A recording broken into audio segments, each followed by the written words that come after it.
इस कार्यक्रम के पुण्यार्जक हैं माता पिता श्रीमान रूपचंद जी जैन, श्रीमती कमला जैन, दिनेश जैन, रेखा जैन, दिवेश जैन, दिशा जैन, गंगवाल परिवार, प्रवासी मुंबई, निवासी ब्यावर।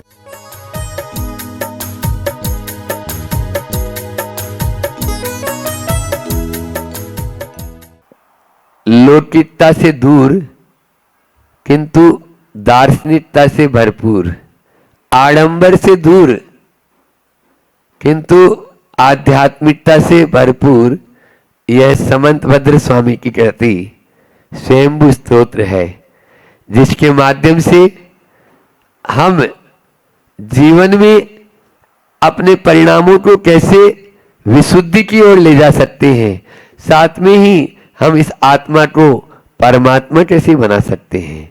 यह सब आचार्य समंतभद्र स्वामी ने बहुत ही वैज्ञानिक तरीके से समझाया और हर व्यक्ति, हर मोक्ष मार्ग में जो चलने वाला राही इस स्वयंभू स्तोत्र के माध्यम से उस लक्ष्य की ओर बढ़ जाता है, प्राप्त कर लेता है।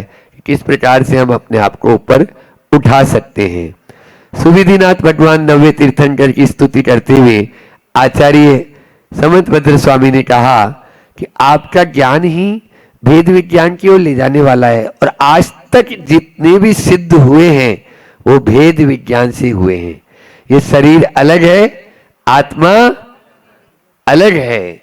यदि ये भेद विज्ञान हो जाए फिर ज्यादा पढ़ने की जरूरत नहीं। क्यों अम्मा, समझ में आ रहा है? बस ये दृढ़ता हमारे अंदर में आना चाहिए कि ये भेद विज्ञान, बाकी सब एकांत की ओर ले जाने वाले हैं। विधि और निषेध का, नित्य अनित्य का, एक अनेक का, मुख्य गुण का यह विवक्षा आप ही ने सुविधिनाथ भगवान की जब अभी स्तुति की विगत दिन में, तब आपने ही बताई और उसी के माध्यम से हम बताया कि आज तक जितने भेद विज्ञान से मुक्त हुए इस संसार में, यदि जगत में शांति चाहते हो, अहिंसा की स्थापना करना चाहते हो, तो भेद विज्ञान ही एकमात्र सहारा है। उसके अलावा कोई दूसरा सहारा नहीं है। उसके बिना न स्वयं की शांति हो सकती है और न जगत में शांति स्थापित हो सकती है। अब आज शीतलनाथ भगवान की स्तुति है। उन शीतलनाथ भगवान की स्तुति करते हुए यहाँ पर हमें भी वह शीतलता प्राप्त हो, जैसी शीतलता हम लोग प्रभु चरणों में आते ही प्राप्त कर लेते हैं। जब हमें भी शीतलता हो जाती है तो वो तो कितने शीतल होंगे, अपन भी जानते हैं। वही बात आचार्य समंतभद्र स्वामी यहाँ खुद कह रहे हैं। आप लोग निकाल लें और उच्चारण भी हमारे साथ में करेंगे। न शीतला चंदन चंद्र रश्मयो, न गांड मम्बो न चहार यष्टये, यथा मुनिस्ते नगवाक्य रश्मये, समाम्बुगर्भा शिशिरा विपश्चिताम। मुने ते मुने, हे भगवान, वे जिनेंद्र भगवान, चराचर को जो प्रत्यक्ष जानने वाले आप शीतलनाथ जिनेंद्र, समाम्बु गर्भा, सम यानी शांत, शांति रूपी अंबु यानी जल, उसमें गर्भ यानी मिश्रित, बिल्कुल एक मेक, शांति रूपी जल से मिश्रित अनग वाक्य रश्मये, निर्दोष वचन रूपी किरणें आपके द्वारा। अभी अभी अपन ने हरिवंश पुराण में पढ़ा कि भगवान की दिव्य देशना से जो वाणी खिड़ती है उसके द्वारा पूरी के पूरे जगत की शांति स्वतः ही हो जाती है और अपनी अपनी भाषा में समझ लेते हैं।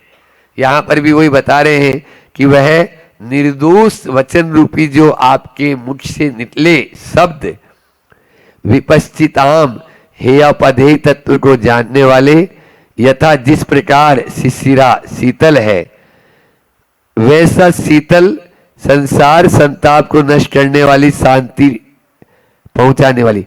हे प्रभु, आपकी वाणी जैसी शीतल है, शिशिरा यानी शीतल शिशिर अभी चल रहा है, ये मौसम कौन सा है अभी? हाँ, शिशिर तथा शिशिर हेमंत काल में बाहर भूपर सोते हैं। तो अब इसके बाद हेमंत आएगा, फिर आएगा बसंत। तो ये तो यहाँ पर शिशिरा यानी शीतल, संसार ताप को नष्ट करने वाली आपकी वाणी है।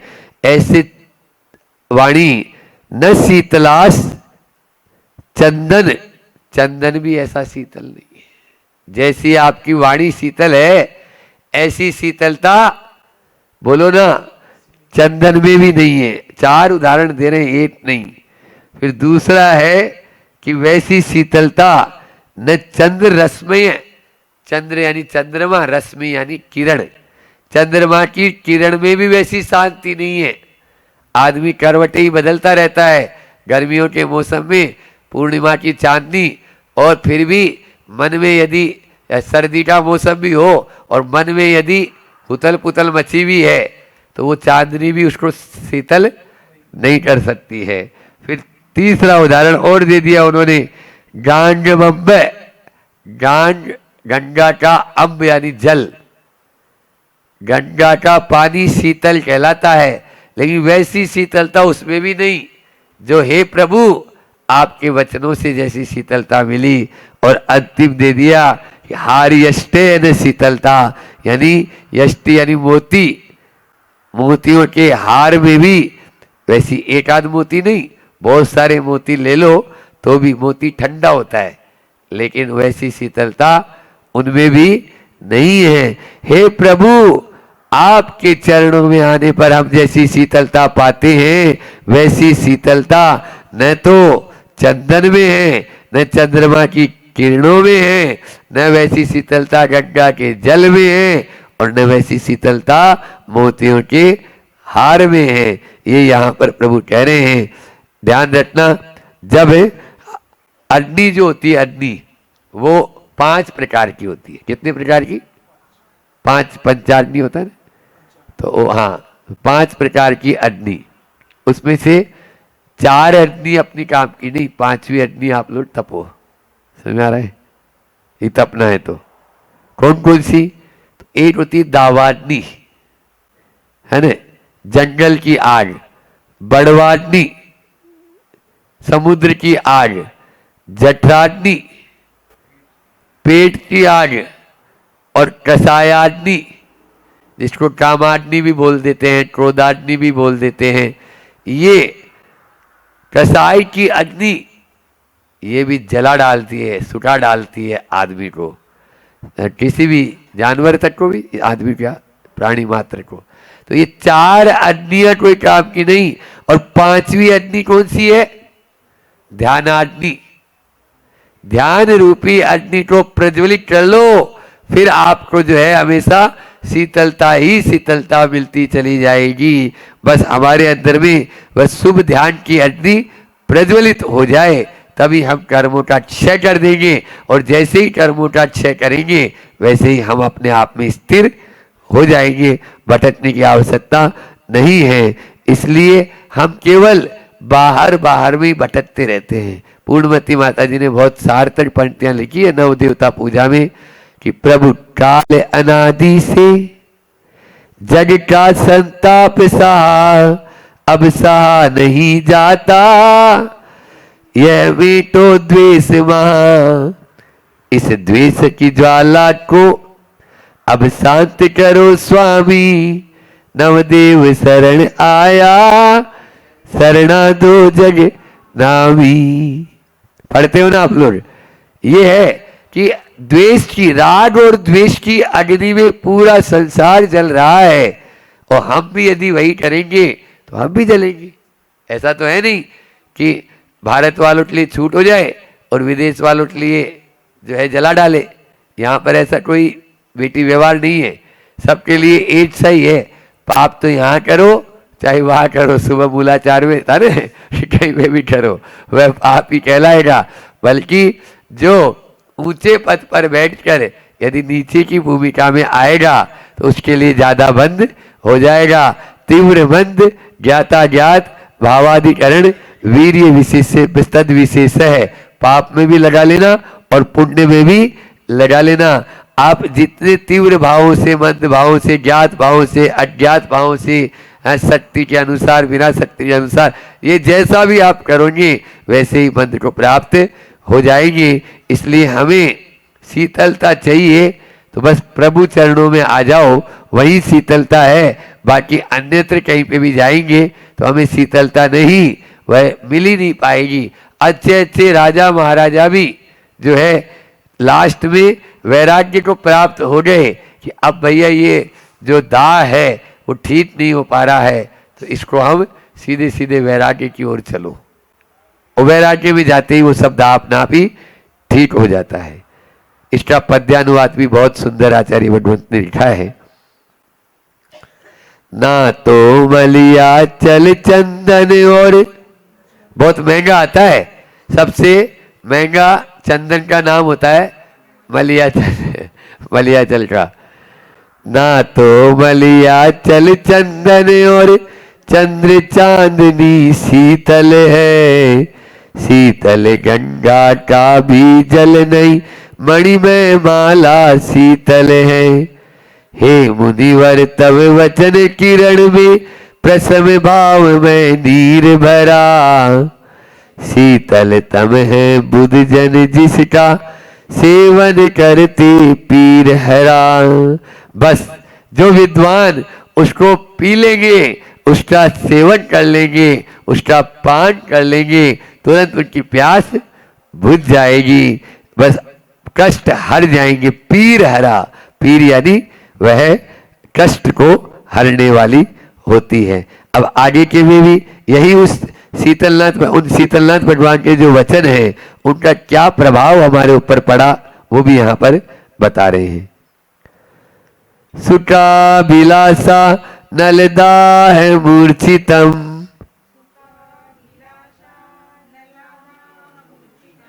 मनो निजम ज्ञान मयामृताम्बुभिः, व्यदिद्यपस्त्वं विशदा है मोहितम, यथा विसग मंत्र गुणे स्विग्रहम। बहुत ही बढ़िया उदाहरण के साथ में समझाया है आचार्य भगवंत ने। अद्भुत है, अद्भुत उदाहरण भी अद्भुत है और बहुत ही अच्छा। यहाँ पर यथा, जिस प्रकार से उदाहरण देखो, विष दाह है मोहितम, विष रूपी दाह से जो मूर्छित है, मोहित हो चुका है, वह जहर जिस पर चढ़ चुका है, स्विग्रहम अपने शरीर को विषक, वैद्य मंत्र गुणे, मंत्र के गुणों के द्वारा शांत कर देता है। कोई वैद्य के पास आप जाएंगे, आपके शरीर में जहर चढ़ गया तो वो उसको दूर मंत्र के द्वारा, औषधि के द्वारा दूर कर देता है। तो हम इसी प्रकार से हे भगवान, आपने सुखाभिलाषा नलदा है मूर्छितम, यानी वैश्यिक सुखों की अभिलाषा रूपी अग्नि के दाह में जो जल रहा है, मूर्छित हो चुका है। सुखाभिलाषा नल दाह, अनल यानी अग्नि, और अनल के उस दाह में मूर्छित हो गया। कौन? सुखाभिलाषा, जो सुख की अभिलाषा करते हैं, विषयों की अभिलाषा करते हैं, विषयों की चाह करते हैं, वो अग्नि का रूप बताया और वो मूर्छित है। प्रत्येक संसारी प्राणी की यही हालत है, उसी सुखाभिलाषा नलदा है मूर्छितम, उसमें वह मूर्छित है। लेकिन प्रभु की वाणी ने क्या किया? निजम अपने मन को ज्ञानमयामृताम्बुभिः, ज्ञानामृत रूपी जल के द्वारा व्यदिद्यपः शांत किया था। जो विषयों की अभिलाषा से मूर्छित हो चुका है, उसको आपकी वाणी ने, वाणी रूपी ज्ञानामृत जो है उसने शांत कर दिया। आप देखिए, जट से जो हारा तूने ही तारा, तुमरे बिन हमेरा कौन नाही। बस ये ओ पालन हारे अनंत गुणधारे, तुमरे बिन कोई भी नहीं, तुमरे बिन कोई भी नहीं है। तुम्हारी वाणी को सुनकर अच्छे अच्छे जो है तुरंत ही शांत हो जाते हैं। यह वीतरागता का प्रभाव है। इसलिए हमें भी जिनकी शीतल वाणी सुनकर शीतल हुई तपन है, जिनकी शीतल वाणी सुनकर, ये लाइनें हैं आचार्य श्री जी के लिए लिखी थी नरेंद्र प्रकाश जी फिरोजाबाद वालों ने। आचार्य श्री जी के ऊपर एक श्लोक बनाया था कि आपकी वाणी को सुनकर शीतल हुई तपन है, तत्वों का होता निज अंतर मंथन और मनन है। आप तत्वों का मंथन और मनन करने में ही अपना जो है रात दिन लगे रहते हैं। तो आपकी वाणी को थोड़ा सा भी सुन लेते हैं। हमने देखा, कई बार प्रैक्टिकल देखा, आचार्य श्री जी के शब्दों को, नैना जी का उदाहरण भी आपने देखा होगा, सर्प आता और वहां पर वह भी सुनता। अनेकों प्रसंग है, हिरण है और है। एक बार जब डोंगरगढ़ में ना अभी, तो डोंगरगढ़ से हम लोगों को अमरकंटक की ओर जाना था, तो बीच में 3-4 बड़े बड़े गांव थे दूसरी तरफ से, और एक कान्हा केसली का जंगल था। तो आचार्य श्री जी ने वो कान्हा केसली का जंगल चुन लिया। अब रोड ऐसा जैसा नस्तर जैसा, क्योंकि अब वन अभ्यारण्य में रोड नहीं बनाते ताकि गाड़ियां न चले, और वो फॉरेस्ट में रहता है, लगभग 150-200 किलोमीटर का एरिया था। तो वहां पर जो जनरली भैंस वगैरह थी, आचार्य श्री जी देखती और यूं बस खड़ी हो जाती, बस एक तक निहारती रहती, एक नहीं, दो नहीं, 50 भैंसे। तब आचार्य श्री जी भी बोले, इन्हीं के लिए तो इधर से आए, उधर तो समझ नहीं पाते, ये लोग समझ जाते हैं जल्दी से। समझ आ रहा है? ये याद आई, इन्हीं के लिए तो इधर से आए। वहां पे आदिवासी बच्चे आचार्य श्री जी कभी चरण चलाते, कभी खड़े होके, खुद खड़े हो गए। हम रात में वो भी सोए हमारे साथ में, हम भी सोए, सब लोग पूरे 32 महाराज जी, और उसमें लगभग 100-150 बच्चे जो थे। तो गर्मी का मौसम भयंकर, तो वो भी बाहर ही सोए और हम लोग भी। अब सवेरे उठे और आचार्य श्री जी खड़े हो गए, वो बच्चे लाइन बना खड़े हो गए। एक एक बच्चा आएगा, चरण छुएगा लाइन से, और चरण छू के जा रहा है गुरु जी के वहां से, और फिर बिहार हुआ। ये है, तो बोले इनके लिए ही, और पूरे विद्यालय का विद्यालय शाकाहारी, यहाँ पर अब आज से अंडा मांस मछली बंद, गुरु जी के चरण पड़ जाए, ये होता है। तो अपना भी जहाँ पर गुरुओं के चरण पड़ जाएं, जहाँ पर ऐसे जो है तीर्थंकर आत्माओं के चरण पड़ जाएं, तो फिर तो कहना ही क्या। और उनकी वाणी सुनकर तो सब परिवर्तन हो ही जाता है। लेकिन आज का ये संसारी प्राणी, या जो क्या होता है, जिसको ज्यादा मिलता है ना, ये भी हमने देखा, तो वो उसका महत्व नहीं समझ पाता। दुर्लभता से जो मिलता है उसका ही महत्व बन पाता है, जो सुलभ हो जाता है उसका महत्व, कीमत नहीं समझ पाता। आप लोग झाड़ू कहाँ रखते हो? बोलो ना। बोले महाराज दरवाजे के पीछे। और ज्वेलरी कहाँ रखते हो?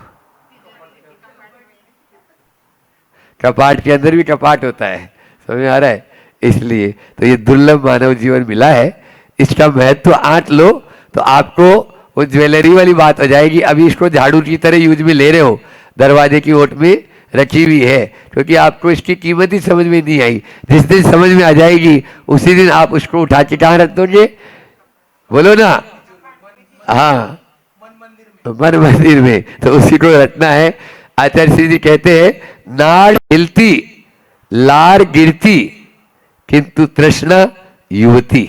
आचार्य श्री जी का ये हाइकू है कि नाड़ हिलती रहती है, लार गिरती रहती है, किंतु तृष्णा युवती की युवती बनी हुई है, वह कभी भी मिटती नहीं है। वह मिट जाए, आदमी बुढ़ापा आ जाता है, लेकिन बाल पूरे सफेद हो जाते हैं, लेकिन फिर भी वो डाई करा के काले ही करता जाता है। लेकिन बहुत अच्छा लगा आज यहाँ सुधाकर जी और विजय जी जो है पूरा लाभ भी पूरा दिन भर लिए, और साथ में ही मोक्ष मार्ग में भी वो आगे बढ़ना चाहते हैं।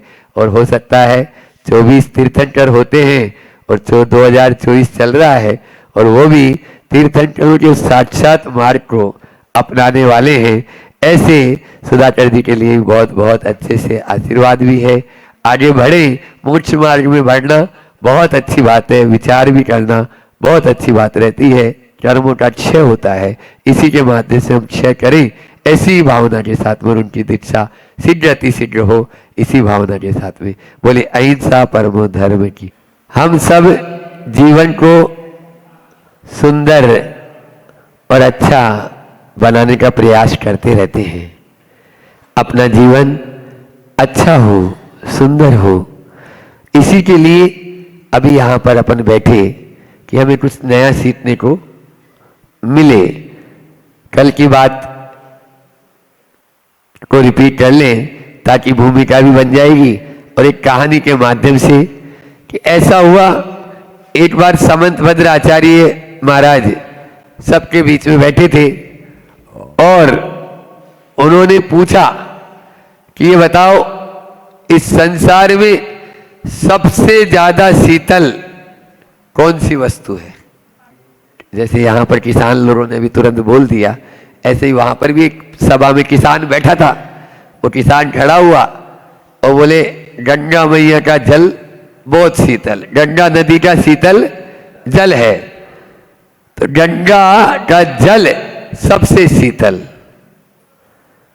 बोले और बताओ, और कोई बता सकता है?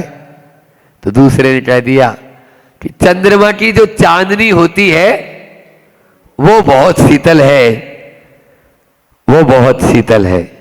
अच्छा, तब तीसरे से खड़ा हुआ, भैया तुम बता दे। उसने बोला वो बसेरे के मोती आते हैं ना, मोती, वो मोती बहुत ठंडे होते हैं, शीतल होते हैं, तो वो शीतल है। फिर चौथे से पूछा तो चौथे ने उसको जो है एक और कुछ सूझा कि भैया बसेरे के मोती, बोले वो जो ये तीनों ही ठंडे नहीं है, इनसे भी कोई शीतल है क्या? जब आचार्य भगवान ऐसा पूछे तो एक ने बोला हाँ मैं बताता हूं। बोले क्या है ये बता? बोले मलयाचल का शीतल चंदन, चंदन सम शीतलता पाने आया। आप लोग भी बोलते हो पूजा में, चंदन सम शीतलता पाने अब द्वार तुम्हारे आया हूं। ऐसी शीतलता जैसे मिल जाती है तो वैसा मलयाचल का शीतल चंदन है। तब एक वहां पर कोई छुल्लक जी भी बैठे थे और वो खड़े होके बोलते हैं इन सब में शीतलता नहीं है, न गंगा जल में शीतलता है, न मोतियों के हार में शीतलता है, और न बसेरे क्या आपके चंद्रमा की किरणों में शीतलता है, न मलयाचल के चंदन में शीतलता है। जो प्रभु की वाणी में शीतलता है, जिन वाणी में शीतलता है, वह शीतलता किसी में भी नहीं है। यदि मन में क्रोध आ जाए, उफान आ जाए, मन में काम का उद्वेग आ जाए, मन में यदि कसाय उत्पन्न हो जाए, तो फिर क्या? फिर हमारे आशीष भाई जैसा एक व्यक्ति ऐसा भी बोल सकता है कि महाराज जी डल्लभ के गद्दे पर एसी के अंदर शीतलता मिलती है। वो चार तो थे ही, एक और बोल देगा कोई आजकल का कि डल्लभ के गद्दे एसी में बैठे हैं तो एसी में बहुत शीतलता आती है, वहां एसी में भी ऐसी तेजी हो जाती है। समझ में आ रहा है? वहां भी वो करवटें बदलता रहता है क्योंकि मन में उसके संताप उत्पन्न हो चुका है। कोई बुरी खबर आ जाए, किसी तरह का कोई वियोग हो जाए, कोई भी तरह का मन में कोई संताप उत्पन्न हो जाता है। कोई बेटे ने कुछ बात बोल दी, अब एसी में टेम्परेचर चाहे कितना ही डाउन कर लो, आपके भीतर का टेम्परेचर तो बढ़ता ही चला जाएगा। शीतलनाथ भगवान की स्तुति करते हुए यही बात कल अपन ने पढ़ी थी कि न शीतला चंदन चंद रश्मियों, न गांग मब्बो न चाहारी अष्टय। जो न चंदन में शीतलता है, न जो है गंगा जल में शीतलता है, न चंद्रमा की किरणों में शीतलता है, और न ही मोतियों के हार में शीतलता है। प्रभु आपकी वाणी में वह हमें शीतलता मिलती है। आपके चरणों में आते ही हमारा पूरा का पूरा संताप दूर हो जाता है। ये प्रभु की महिमा आचार्य समंतभद्र स्वामी ने कल बताई थी। और एक कारिका में तो गजब का उदाहरण, अद्भुत उदाहरण वहां पर देकर समझाया। कल थोड़ा समय कम था उस समय, अभी थोड़ी सी और उसके बारे में भी अपन बात कर लेंगे कि आचार्यों की वाणी हमारी उलझन को किस प्रकार के सुलझा देती है।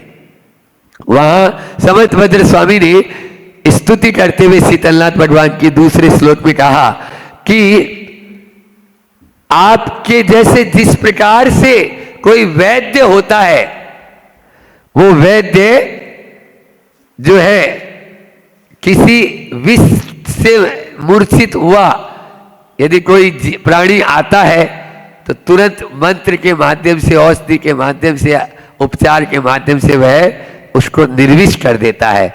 जिस प्रकार से हे भगवान वह वैद्य किसी विष वाले को निर्विष कर देता है, विष से दूर कर देता है, ऐसे ही हमारे अंदर में काम सुख की आदि की जो विष जो है उससे हम मूर्छित हो गए हैं, आपके चरणों में आते ही उससे दूर हो जाते हैं, निर्विष हो जाते हैं। ये आपके ही चरणों का कमाल है। कल बहुत प्रभु की वाणी के माध्यम से वह बताया कि यहाँ पर किस प्रकार से हम सुखाभिलाषा नलदा है मूर्छितम, सुख की अभिलाषा जो एक्चुअल में ये जो संसारी सुख है ये वास्तव में सुख नहीं, सुखाभास है।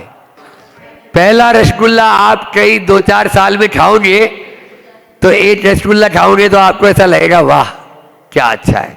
अब दूसरा खाएंगे तो वो स्वाद नहीं आएगा जो पहले में आया था, और तीसरा खाएंगे तो वो नहीं आएगा जो दूसरे में आया। अब ये घटता जा रहा है सुखाभिलाषा, समझ में आ रहा है ने?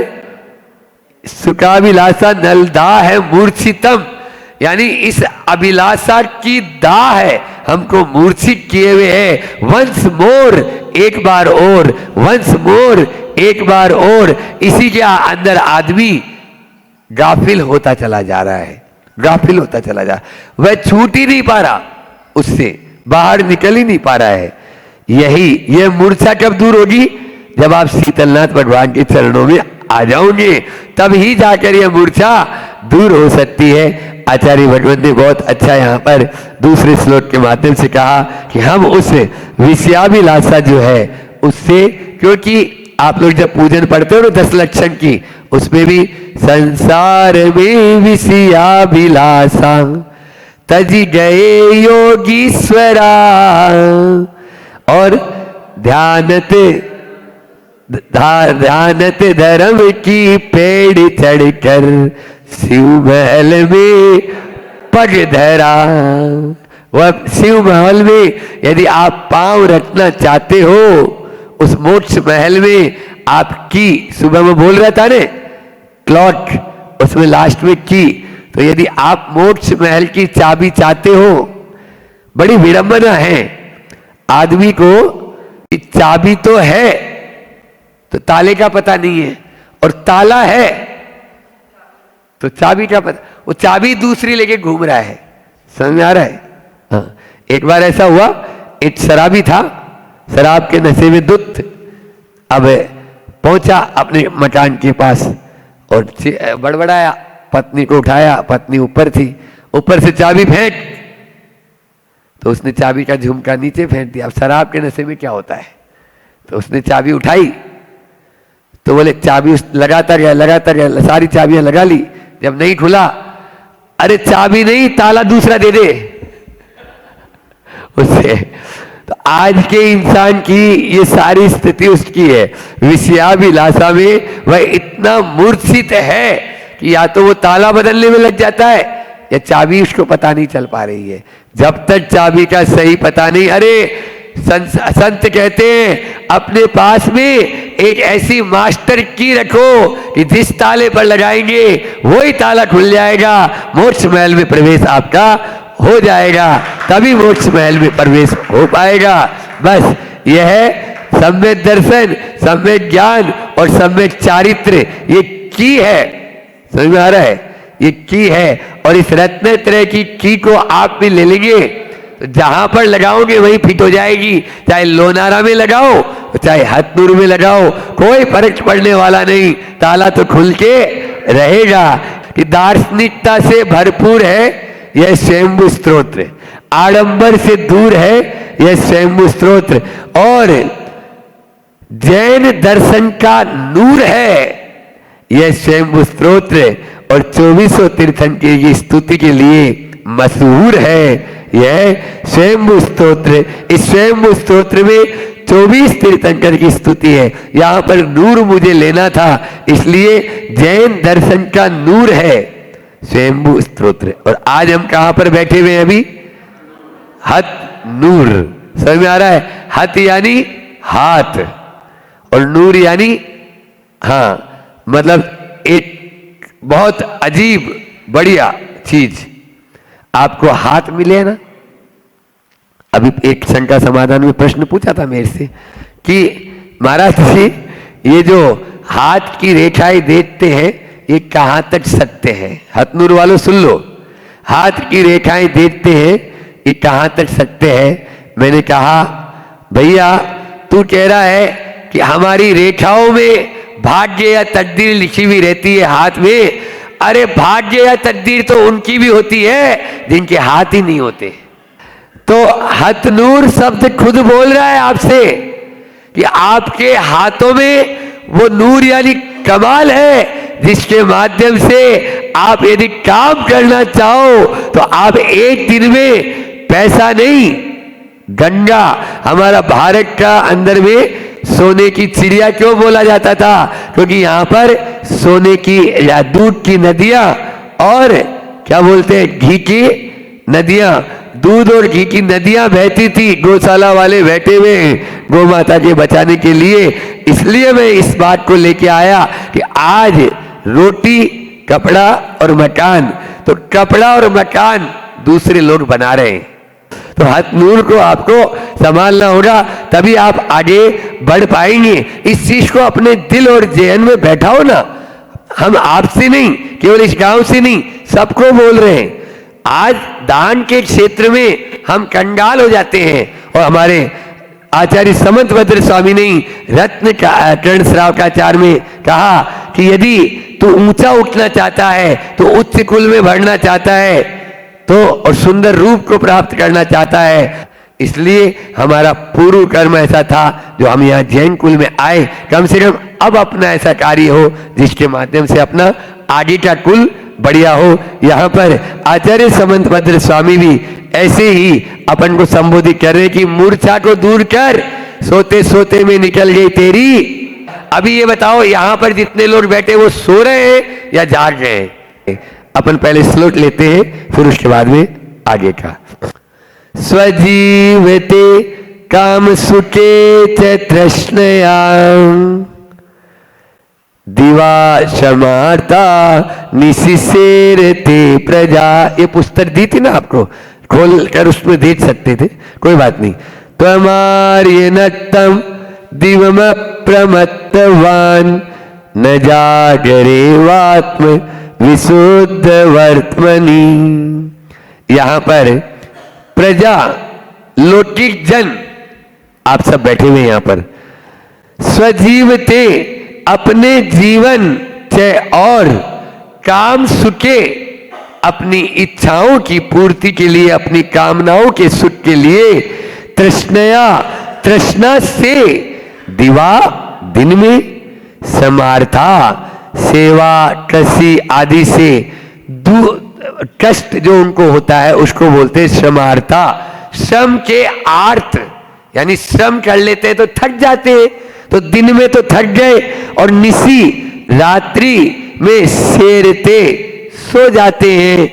परंतु हे आर्य, हे पूज्य, हे शीतलनाथ भगवान, आत्म आप नक्तम दिवम, रात दिन, अप्रमत्तवान, अप्रमत्त होकर, आत्मविशुद्धि वर्तमनी, वर्तमनी यानी रास्ता, मार्ग, आत्मविशुद्धि के मार्ग को अंगीकार करके अजागह एव, जागते ही रहते हैं, जागते ही रहते हैं। यानी इस संसारी प्राणी की हालत ये है कि वह दिन में क्या क्या करता है, खटकर्म, क्या खटकर्म करता है, खुद बता रहे हैं कि काम के सुख से स्त्री आदि की अभिलाषा आदि से, या अपने जो है खेती है, व्यापार है या सेवा आदि है, इनके माध्यम से वह थक जाता है और रात में सो जाता है। लेकिन आप दिन हो या रात हो, नक्तम दिवम, आप रात दिन अप्रमत्त होकर जागते ही रहते हैं, जागते ही रहते हैं। सत्य ही कहा है किसी ने कि रात गमाई सोएकर, रात गमाई सोएकर, दिवस गमाई खाए, दिवस गमाया खाए। और हीरा जन्म अमोल था, हीरा जन्म अमोल था, इसको यूं ही व्यर्थ में जाए। 15 प्रकार के प्रमाद बताए। कौन कौन से? 5 इंद्रियां, 4 विकता, 4 कसाय, 13, और 1 स्नेह और 1 आपके निद्रा। निद्रा देवी किसी की नहीं। आप लोगों ने देखा होगा, आचार्य श्री ने बहुत अच्छा एक हाइकू दिया, निद्रा वासना, निद्रा वासना 2 बहनें जिन्हें लज्जा न छूती, जिन्हें लज्जा नहीं छूती। आप देख लीजिए, निद्रा, नींद आए, नींद न देखे टूटी खाट, और काम न देखे जाट कुजात। वो भंगी की भी ले आएगा, चमार की भी ले आएगा, उसको कुछ मतलब नहीं। काम वासना में अच्छे अच्छे राजा महाराजा नाली के अंदर भी चला जाएगा। समझ में आ रहा है? हाँ, इस प्रकार से स्थिति दयनीय हो जाती है। तो ये सब क्या है? निद्रा और वासना का नतीजा होता है। जीवन की ओ काम सुख की तृष्णा के जो नौकर है, जड़ दिन भर सम कर थक कर रात बिताते सो कर है। सुचितम निज आत्म में तुम तो निस दिन निश्चल जाग रहे, यही आर्य अनिवार्य कार्य तब। वाह क्या सुंदर देखो अनुप्रास बैठाया है। यही आर्य अनिवार्य कार्य तब, प्रमाद रिपु सम त्याग रही। बस आप लोगों की स्थिति है महाराज, किस किस को याद करें, किस किस को रोए, और आराम ऐसी चीज है कि मुंह ढाक के सोए। सोते सोते भी वो पूरा अपना जीवन यापन कर देते हैं। ऐसे लोगों को तो भगवान भी नहीं उठा पाएंगे, मैं क्या उठा पाऊंगा। इसलिए उनसे तो भगवान, आचार्य भगवान ने इसीलिए कहा कि कैसा देखो, चरे वेती। अभी मैंने परसों वहां पर भी बच्चों को संबोधन दिया था कि चलते रहना है। मैं न रुकूंगा तभी, मैं न रुकूंगा कभी, मैं न थकूंगा कभी, एक पत्र छाऊं भी मांग मत, मांग मत, मांग मत। अग्निपथ, अग्निपथ, अग्निपथ, अग्निपथ। ये हरिवंश राय बच्चन, जो अमिताभ बच्चन के पिताजी, उनकी है अग्निपथ कविता है, कि जो झकझोर देते हैं कि हमें आगे की ओर बढ़ते चले जाना है, बढ़ते चले जाना है। आचार्य श्री जी भी यही कह रहे हैं, बिना प्रमाद, क्या कह रहे? बिना प्रमाद श्वसन क्रिया सम पथ पे चलूं। आप लोग श्वास लेते हो छोड़ते हो, तो इसलिए उसको कभी रुकी क्या वो रुक जाएगी तो बोले महाराज फिर कुछ नहीं, काम ही खत्म। नदी होती है ना, नदी, नदी कभी रुकती है? बहती रहती है, बहती रहती है, बहती रहती है। हम अपने जीवन को नदी की तरह बना ले। नदी का जैसे बहना चलता रहता है, दोनों तटों के बीच में रहती है। आप भी अपने दोनों कुलों के बीच में रहकर बहते जाएं, बहते जाएं। एक दिन हथनूर वालों, उस महासागर की तरह अपने जीवन को भी आप विशाल बना लेंगे। बस विशालता लानी है जीवन में, तो आपको बहना जरूरी है। चलते जाना, चलते जाना। ये तभी होगा जब प्रमाद से दूर रहोगे। प्रमाद आया और एक ही स्थान पर रह गए, अब रह जाओ यहीं पर। घर क्यों नहीं छोड़ रहे?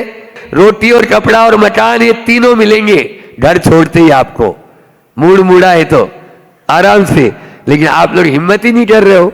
हिम्मत करोगे तभी आगे बढ़ सकते हैं। आज एक ही स्लॉट ले लेते हैं क्योंकि समय भी आप लोगों का पूर्ण। आचार्य गुरुवर विद्यासागर जी महामुनि राज की। इस कार्यक्रम के पुण्य अर्जक थे माता पिता श्रीमान रूपचंद जी जैन, श्रीमती कमला जैन, दिनेश जैन, रेखा जैन, दिवेश जैन, दिशा जैन, गंगवाल परिवार, प्रवासी मुंबई, निवासी ब्यावर।